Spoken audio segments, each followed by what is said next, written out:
បាទសូមជម្រាបសួរបងប្អូនទាំងគ្នាថ្ងៃនេះខ្ញុំចែករំលែកពីរឿងទំនិញជាប់គាំងនៅប្រទេសចិនហ្នឹងណាដោយសារតែវិធានការថ្មីការដំឡើងពន្ធរបស់សហរដ្ឋអាមេរិកហ្នឹងដែលធ្វើឲ្យ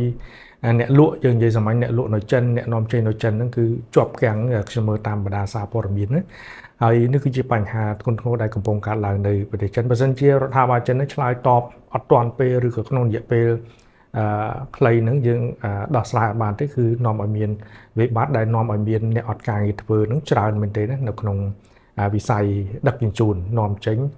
ជាពិសេសទៅគឺនៅក្នុងវិស័យដែលបម្រើឲ្យការនាំចេញរវាងប្រទេសចិនហើយនិងសហរដ្ឋអាមេរិកយើងមើលកាលពីអាណត្តិទី1កាលពីលោកត្រាំកាន់តំណែងនៅអាណត្តិទី1គឺភាគរយចំណែកនៃការនាំចេញរបស់ចិនទៅក្នុងទីផ្សារសហរដ្ឋអាមេរិកមានការធ្លាក់ចុះដែលធ្លាក់ចុះពីប្រមាណចំណែក19.2%ធ្លាក់ចុះមកត្រឹម14.7%ហើយយើងអត់ដឹងថាអាណត្តិថ្មីអាណត្តិទី2របស់លោកត្រាំនឹងការនាំចេញរបស់ចិនទៅសហរដ្ឋអាមេរិកនឹងធ្លាក់ចុះប៉ុណ្ណាយើងអត់ទាន់ដឹងទេប៉ុន្តែនេះគឺជារូបភាពមួយដែលមាននិន្នាការនៃការធ្លាក់ចុះម្ដងតិចដោយសារតែហាក់ដូចជាអាណត្តិថ្មីនេះដូចជារឿងមួយធ្ងន់ធ្ងរជាងអាណត្តិមុនបើមិនជាយើងមើលតាមការព្យាករណ៍របស់ CNBC គឺនៅពេលដែលការនាំចេញទៅកាន់សហរដ្ឋអាមេរិកនឹងធ្លាក់ចុះគឺប៉ះពាល់ដល់សេដ្ឋកិច្ចចិនហើយព្រោះដែលគេបានរំលឹកថាការនាំចេញរបស់ប្រទេសចិនទៅកាន់ទីផ្សារសហរដ្ឋអាមេរិកនឹងបានចូលរួមចំណែកធ្វើឲ្យសេដ្ឋកិច្ចកើនសេដ្ឋកិច្ចចិននឹង 3% កើន 3%ជាងនៅពេលដែលមានការធ្លាក់ចុះនៃការនាំចេញគឺប៉ះពាល់ដល់សេដ្ឋកិច្ចហើយអញ្ចឹងគេព្យាករណ៍ថានៅក្នុងឆ្នាំ2025នឹងសេដ្ឋកិច្ចចិននឹងធ្លាក់ចុះក្នុងរង្វង់ប្រហែលជា 4% ទេហើយឆ្នាំ2026នឹងធ្លាក់ចុះប្រហែលជា 3.5% ណានេះគឺជាការព្យាករណ៍នៅពេលដែលមានការដំឡើងពន្ធខ្ពស់ជាង 100% 145% ពីសហរដ្ឋអាមេរិកយើងមិនដឹងថាតើអត្រាពន្ធនឹងកំណត់ដំឡើងត្រង់កម្រិតនឹងជារៀងរហូតឬក៏យ៉ាងម៉េចប៉ុន្តែគេមានសេណារីយ៉ូគេបានប្រៀបធៀបថាមានសារព័ត៌មានរបស់អង់គ្លេសមួយគេបាននិយាយថានៅពេលដែលសហរដ្ឋអាមេរិកគាត់តម្លើងពន្ធលើទំនិញចិនចូលទីផ្សារសហរដ្ឋអាមេរិកបើសិនជាតម្លើងត្រឹមកម្រិតតែ 60% ក៏ប៉ះពាល់ដល់សេដ្ឋកិច្ចចិននឹង 2.5% ដែរប៉ុន្តែយើងមិនដឹងថាតើគេរក្សាសហរដ្ឋអាមេរិកនឹងរក្សាអត្រានៃការតម្លើងពន្ធជាង 100% ជារៀងរហូតឬក៏បន្ថយបើសិនជាបន្ថយត្រង់កម្រិតណាមួយ 60% ឬក៏ក្រោមនឹងនឹងប៉ះពាល់ដល់សេដ្ឋកិច្ចរូបភាពណាក៏ប៉ះពាល់ដល់សេដ្ឋកិច្ចប៉ះពាល់ដល់ការនាំចេញរបស់ចិនយើងសួរថារឿងពាណិជ្ជកម្មនឹងសង្គ្រាមពាណិជ្ជកម្មនឹងចិនក៏ខាតសហរដ្ឋអាមេរិកនឹងក៏ខាតហើយហេតុអីបានជាគេនៅតែធ្វើនៅថ្ងៃនេះគឺខ្ញុំចង់បញ្យល់ថាសេដ្ឋកិច្ចចិននឹងខាតអីហើយគេឆ្លើយតបមិនសហរដ្ឋអាមេរិកនឹងគឺប៉ះពាល់អីហើយហេតុអីបានជាសង្គ្រាមពាណិជ្ជកម្មនៅតែធ្វើឲ្យព័ត៌មានបន្តខ្ញុំនឹងអាប់ដេតជូននៅថ្ងៃនេះគឺខ្ញុំចង់តែបញ្យល់ឲ្យបងប្អូននឹងយល់ពីសាវតាបន្តិចសិនយើងមើលវិធានការរបស់ចិនហ្នឹងគឺឆ្លើយតបបន្ទាន់ភ្លាមគាត់ប្រើគោលនយោបាយ3ទី1ហ្នឹងគឺ fiscal policy គឺ fiscal policy ហ្នឹងគឺគាត់យកលុយទៅជួយលុយដែលគាត់ជួយហ្នឹងគឺបានតាមរយៈពន្ធបាទអញ្ចឹងគឺបទូបន្ថយពន្ធសម្រាប់អ្នករកស៊ីសម្រាប់អ្នកនាំចេញហ្នឹងគឺគាត់អាចទូទាត់ទៅនឹងថ្លៃដើមនៃ offset គឺទូទាត់ទៅនឹងរឿងការដំឡើងពន្ធរបស់ពីសហរដ្ឋអាមេរិកបានទី2ហ្នឹងគឺគោលនយោបាយរូបិយវត្ថុគឺបទូបន្ថយអត្រាការប្រាក់ខ្លះទៅការលុយតម្កល់ការរកស៊ីអីហ្នឹងគឺកុំឲ្យច្រើនជាងមុនទៅគឺគាត់ប្រើគោលនយោបាយរូបិយវត្ថុហ្នឹងទី3ប្រកាសជាគោលនយោបាយគាំពារសង្គមនឹងត្រូវជួយឲ្យព្រោះនៅពេលដែលគេហៅថា export business អ្នកដែលរកស៊ីនៅក្នុងវិស័យនាំចេញរវាងសហរដ្ឋអាមេរិកហើយនិង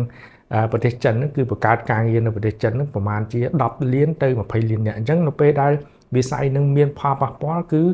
អ្នកទាំងអស់ហ្នឹងគឺប្រឈមនៅនឹងអត់ការងារធ្វើអញ្ចឹងហើយរដ្ឋាភិបាលចិនត្រូវតែមានកញ្ចប់លុយនោះជួយហើយមានវិធានការបន្តបន្សំដែរគឺដោយសារតែវាជន់បរិមាណទំនិញចិនគឺលក់អត់ចេញដោយសារតែវិធានការពន្ធគឺនាំចូលទៅកាន់ទីផ្សារសហរដ្ឋអាមេរិកវាថ្លៃអញ្ចឹងហើយវាធ្វើឲ្យបរិមាណនាំចេញទំនិញហ្នឹងគឺកោគ្នានៅកំពង់ផែនៅក្នុងឃ្លាំងអញ្ចឹងហើយវិធានការរបស់ប្រទេសចិនហ្នឹងគឺគាត់បានលក់ទំនិញទៅកាន់ឥណ្ឌា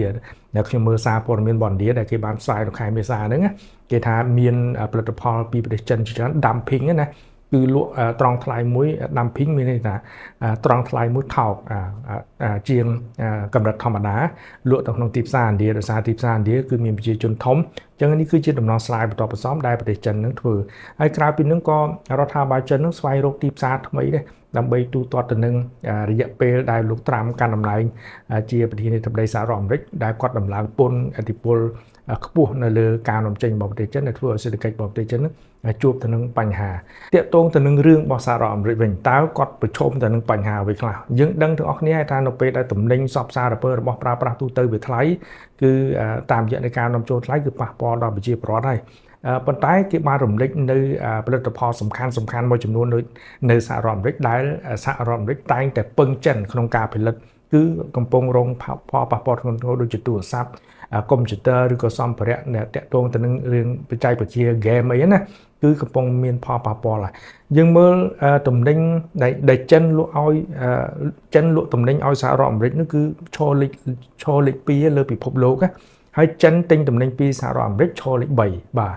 បងប្អូនយល់ចំណុចហ្នឹងមានន័យថាលេខ2លេខ3អញ្ចឹងឯងបានជាសង្គ្រាមពាណិជ្ជកម្មហ្នឹងគឺមានការដាក់ទៅវិញទៅមកណាបើសិនជាសហរដ្ឋអាមេរិកគាត់ដាក់ទំនិញលើទំនិញខ្លួនឯងរហូតដល់ 145% គាត់ក៏អាចតម្លើងបានដែរដល់ 125% 123% ឬក៏ 130% តាមដែលគាត់ធ្វើបានដោយសារតែបើនិយាយពីពាណិជ្ជកម្មហ្នឹងគឺស្ទើរតែលេខ2លេខ3ស្ទើរតែផាកប្រហែលគ្នាណាត្រង់តែបរិមាណអញ្ចឹងបានជាឈានដល់ការប្រកួតប្រជែងគ្នាលើសង្គ្រាមពាណិជ្ជកម្មនឹងកើតឡើងប៉ុន្តែចំណុចមួយដែលគេរំលេចណានៅពេលដែលវិធានការរបស់សហរដ្ឋអាមេរិកគាត់តម្លើងពន្ធប្រកបទៀតធ្វើឲ្យកុំព្យូទ័រឬក៏ទូរស័ព្ទនឹងវាថ្លៃដោយសារតែគេការរាយការណ៍របស់ The Guardian ណាសារព័ត៌មាន The Guardian ហ្នឹងគឺ 73% ហ្នឹងគឺ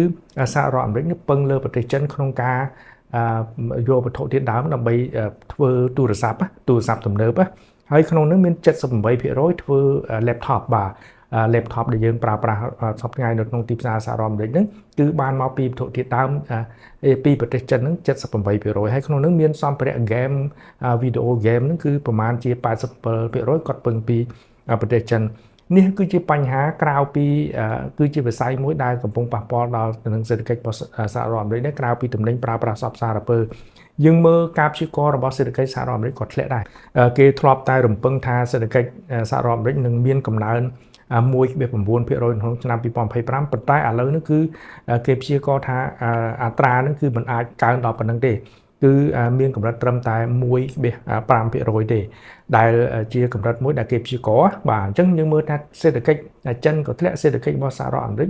ក៏ធ្លាក់អញ្ចឹងដោយសារតែរូបភាពនៃការគេហៅថាសង្គ្រាមពាណិជ្ជកម្មរវាងគ្នានឹងគ្នាហ្នឹងកើតឡើងហើយគឺខាតទាំងសងខាងហេតុអីបានជាទាំងចិនទាំងសហរដ្ឋអាមេរិកនៅតែធ្វើទៀតបើសិនជាយើងឈរមើលលើមូលដ្ឋានមួយដែលគោលការណ៍មានគោលការណ៍របស់លោកត្រាំហ្នឹងគាត់ឡើងកាន់តំណែងនេះគឺគាត់ប្រកាន់នៅគោលការណ៍3សំខាន់គោលការណ៍ទី1នេះគឺថា realism នេះគឺចង់និយាយការប្រើប្រាស់អំណាចបាទ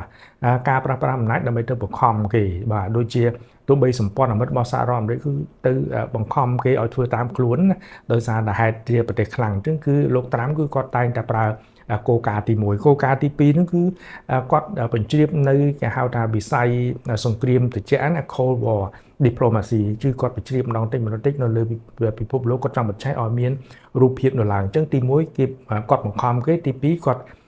ផ្សព្វផ្សាយនៅគេហៅថាជំរុញឲ្យមានសង្គ្រាមត្រជាក់កើតឡើងហើយទី3នោះគឺគាត់ចង់ dominant គឺគាត់ចង់បង្កើនឥទ្ធិពលទាំងអស់នៅលើពិភពលោកគេហៅថា influence dominant អញ្ចឹងប្រទេសទាំងអស់នៅលើពិភពលោកគឺសហរដ្ឋអាមេរិកគឺជាអ្នកគ្រប់គ្រងគឺជាអ្នកឲ្យធ្វើអ្វីៗតាមសហរដ្ឋអាមេរិកនឹងគឺជាគោលការណ៍3ដែលលោកត្រាំនឹងកំពុងតែយកចិត្តទុកដាក់អញ្ចឹងហើយបានជាមានពាក្យមួយថាទោះបីជាអ្នកណាប៉ះក៏ដោយអ្នកនោះប៉ះក៏ដោយប្រទេសកំពុងអភិវឌ្ឍប៉ះក៏ដោយមាន WTO គេបានរំលឹកដល់សហរដ្ឋអាមេរិកថាកុំធ្វើអញ្ចឹងវាប៉ះពាល់ដល់ប្រទេសគេក្រីក្រយើងគួរតែធ្វើពាណិជ្ជកម្មតាមរូបភាពនៃច្បាប់ដែលយើងមានច្បាប់ WTO យើងអនុលោមតាមនឹងទៅហើយយើងធ្វើពាណិជ្ជកម្មរវាងគ្នានឹងគ្នាទៅយើងរីកចម្រើនទាំងអស់គ្នាសេដ្ឋកិច្ចពិភពលោកក៏រីកចម្រើនប៉ុន្តែសហរដ្ឋអាមេរិកគាត់អត់ទេគឺគាត់ធ្វើតាមគោលការណ៍3ដូចទីខ្ញុំបញ្ជាក់ខាងដើមបាញ់ឥឡូវនេះគឺជាព័ត៌មានបឋមដែលខ្ញុំចែកម្លែកប្រាប់បងប្អូនហើយយើងនឹងរងចាំមើលថាតើឥទ្ធិពលអាក្រក់បែបណានឹងអាចកើតឡើងទៀតរវាងទាំងនៅសហរដ្ឋអាមេរិកទាំងនៅប្រទេសចិនគ្មានប្រទេសណាដែលចំណេញទេនៅពេលដែលមានសង្គ្រាមមួយកើតឡើងហើយខ្ញុំនឹងព្យាយាមពន្យល់អំពីផលប៉ះពាល់រឿងតាក់ទងទៅនឹងសង្គ្រាមពាណិជ្ជកម្មដល់បងប្អូននៅវីដេអូបន្ត ម្ដងទៀតបានថ្ងៃនេះគ្រាន់តែជាវីដេអូខ្លីមួយជាការបញ្យល់ថាហេតុអីបានជាប្រទេសទាំងពីរនឹងទោះបីខាតក៏ដោយក៏នៅតែបន្តការធ្វើសង្គ្រាមរវាងគ្នានឹងគ្នានឹងបាទ